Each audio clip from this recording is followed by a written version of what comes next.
Hello everyone, welcome to the market opening bell for Friday, October 24th, your 10-minute guide to the stock market. Market rumors of US restrictions on software exports to China, combined with uncertainty over a potential Trump-Putin summit, weighed on sentiment. The Hang Seng Index opened 63 points lower and fell as much as 190 points to an early low of 25,591. In the afternoon, China's Ministry of Commerce announced that Vice Premier He Lifeng will lead a delegation to Malaysia from October 24th to 27th for economic and trade talks with the US, sparking hopes of progress in US-China trade negotiations. Boosted by mainland markets, the Hang Seng turned positive in the afternoon, peaking at 26,080, up 299 points. It closed up 186 points or 0.7% at 25,967. The X-share index rose 76 points or 0.8% to 9,300, while the Hang Seng Tech Index gained 28 points or 0.5% to 5,951. Total market turnover reached 245.256 billion Hong Kong dollars. Mainland funds recorded total trading of 120.193 billion dollars, with Southbound net inflow of 5.345 billion dollars. Among individual stocks, net buy was strongest in CNOOC with 979 million, followed by Mart at 793 million, Meituan at 524 million, SMIC at 425 million, Giants Baojin at 359 million, Tencent at 265 million, and Alibaba at 153 million. On the selling side, Hua Hong Semiconductor saw net outflows of $1.014 billion and Innovent Biologics 140 million. Notably, Southbound funds have net bought Mart for 3 consecutive days, totaling $2.154 billion, and SMIC for 3 straight days, totaling $1.196 billion. Technically, the Hang Seng remains directionless, expected to fluctuate between 25,600 and 26,300 in the near term. Mainland Asia has opened weak but stabilized. The Shanghai Composite held above 3,900 and closed up 8 points or 0.2% at 3,922. The Shenzhen Component ended the day up 28 points or 0.2% at 13,025, and the Chinex rose 2 points or 0.09% to 3,062. Total turnover in Shanghai and Shenzhen combined reached 1.6439 trillion yuan. The US dollar Chinese central the US dollar renminbi central parity rate was adjusted up 36 pips to 7.0918. The fourth plenum communique emphasized firmly achieving full-year economic and social development goals, focusing on stabilizing employment, business, markets, and expectations to maintain environment fundamentals and consolidate the upward trend. Micro policies, macro policies must continue to exert force and be strengthened when appropriate. The plenum outlined key goals for the 15th five-year plan, including reaching per capita GDP at the level of moderately developed countries. Following US sanctions on Russia's two largest oil companies, Rosneft and Lukoil, oil prices surged over 5%. The big three Chinese oil stocks rose between 1.5% and 2.15%. Renowned Apple analyst Ming Chi Kuo stated that iPhone Air demand is below expectations, with the supply chain already cutting shipments and capacity. Capacity is expected to shrink by over 80% by the first quarter of 2026, and some long lead time components will cease production by the end of 2025. This suggests existing Pro and Standard models already meet most high-end user needs, making it hard to find new market segmentation. Post attempts with Mini, Plus, and now Air have all failed. Past attempts with Mini, Plus and Now Air have all failed. Hong Kong Apple concept stocks fell across the board. Xiaomi President Lu Weibing announced at the Redmi K90 series launch that Xiaomi 17 series total sales grew 30% year-on-year, with Pro models accounting for over 80%. The Redmi K90 series starts at 2,599 yuan, while the K90 Pro Max starts at 3,999 yuan.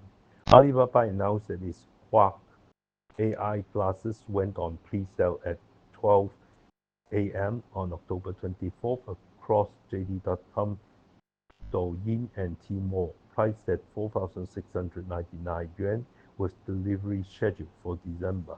The glasses feature Alibaba's in-house AI software, supporting hands-free host music streaming, real-time translation, and meeting transcription. Li Ning announced on Weibo its official entry into Meituan flash purchase, with nearly 1,000 stores in nearly 100 cities now live. Using offline stores as forward warehouses, orders can be fulfilled nearby with rapid picking and instant delivery, significantly expanding store device radius. The Link's share price rose 6.6% to 118.54 Hong Kong dollars, making it the top performing blue chip stock. Meituan gained 4% to close at $100. Analysts believe Li Ling's fundamentals are gradually improving, with expected revenue growth recovering in 2026, reduced non-cash expenses, and improved store efficacy, leading to emerging operating leverage. JD.com's number one national car model was officially named Eon UT Silver and sold for a record 78.1934 million on JD's auction platform on Wednesday. Notably, bidders only needed to pay a $100 deposit. Successful bidders can offset the deposit against the final price, while those who forfeit or cancel after payment lose only the 100 yuan deposit, meaning even failed bids cost just 100 yuan. Ping An Good Doctor reported first three-quarter revenue of 3.725 billion yuan, up 13.6% year-on-year. Net profit rose 72.6% to 184 million yuan, and adjusted net profit increased 45.7% to 216 million yuan. Prada reported net revenue of 4.07 billion euros for the 3 months ended September 30, 2025, up 9% at constant exchange rates. Retail sales also grew 9% regionally. Asia Pacific retail sales rose 10.4%, Europe 6.3%, and the Middle East 21.1%. The White House announced that President Trump and Chinese President Xi Jinping will meet next Thursday during the APEC summit in South Korea. US stocks closed higher. The Dow was 144 points or 0.3% to 46,734.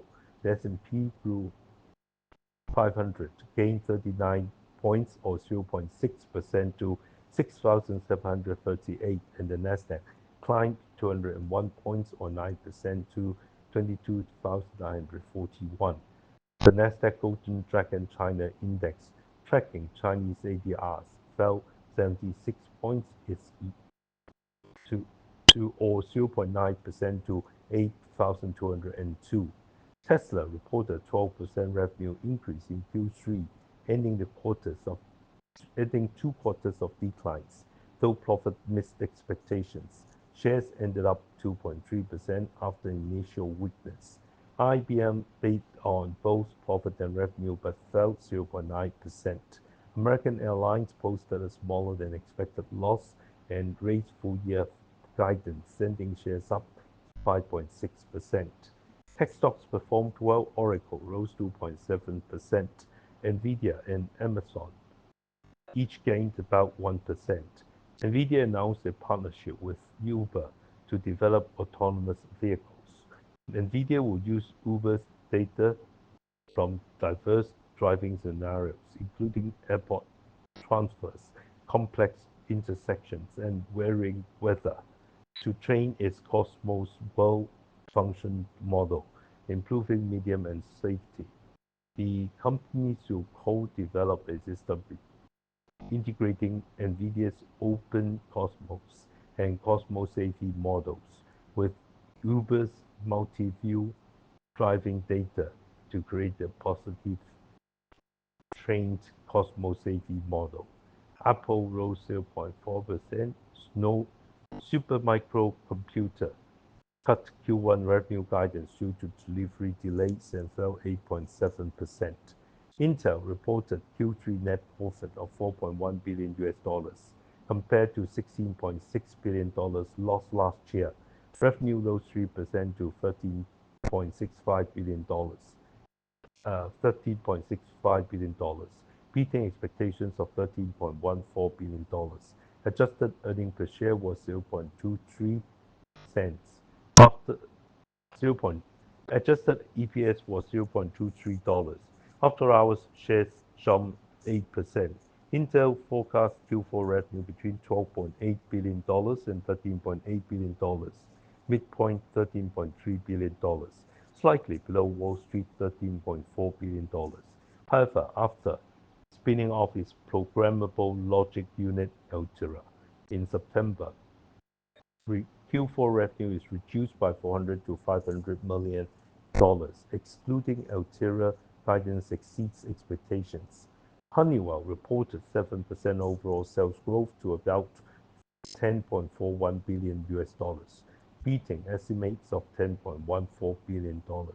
Adjusted EPS was 2.82%, above the expected $2.57. Shares rose nearly 7%.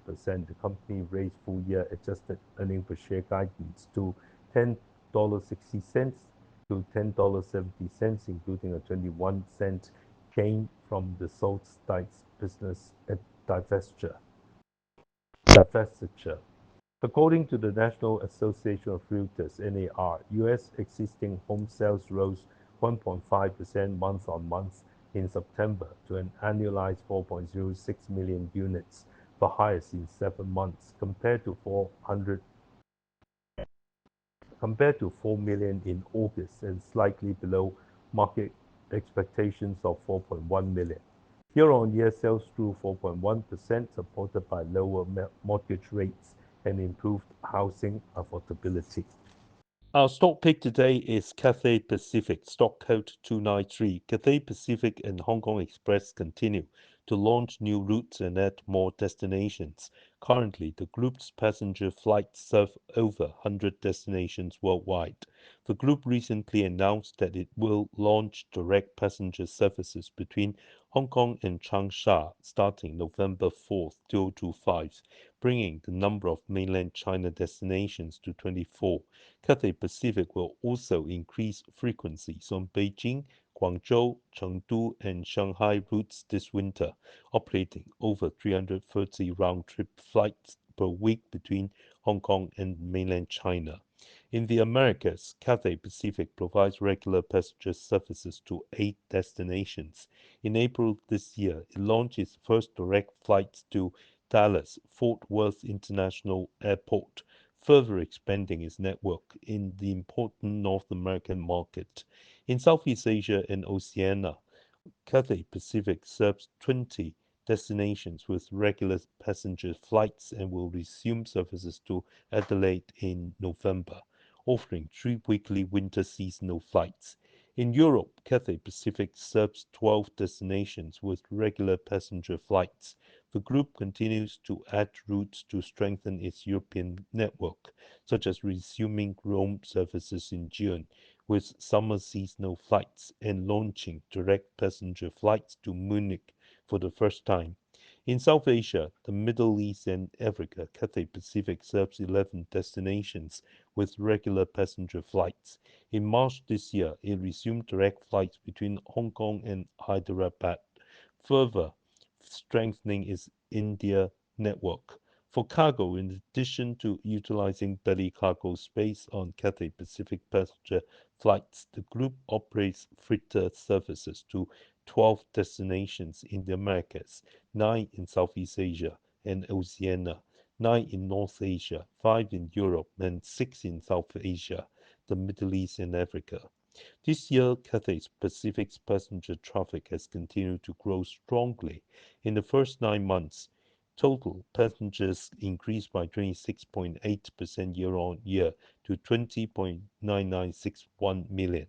Available seat kilometers (ASK) increased by 26.6%. Revenue passenger kilometers (RPK) increased by 29.6%, and passenger load factor rose by 1.9 percentage points to 84.9%.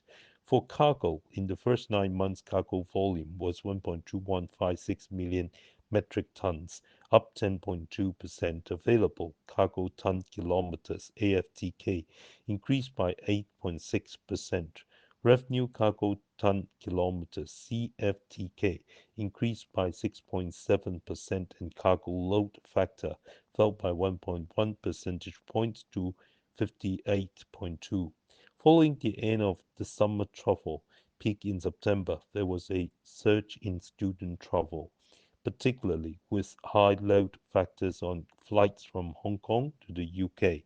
At the same time, connecting passengers drove a significant recovery in demand for Japan routes last month, with passenger volumes exceeding the same period last year. Additionally, multiple exhibitions in Hong Kong, as well as Milan and Paris Fashion Weeks, drove premium cabin load factors to a record high for the month. Ahead of the National Day holiday, routes from mainland China to Hong Kong and Southeast Asia also recorded steady performance. Looking ahead, with Christmas and New Year holidays approaching, travel demand will continue to grow. The group will continue to add flights and destinations in the coming months, providing customers with more choices and a broader route network. Recommendation: buy at $10.90, target $11.90, stop loss $10.40. I do not hold the above stock.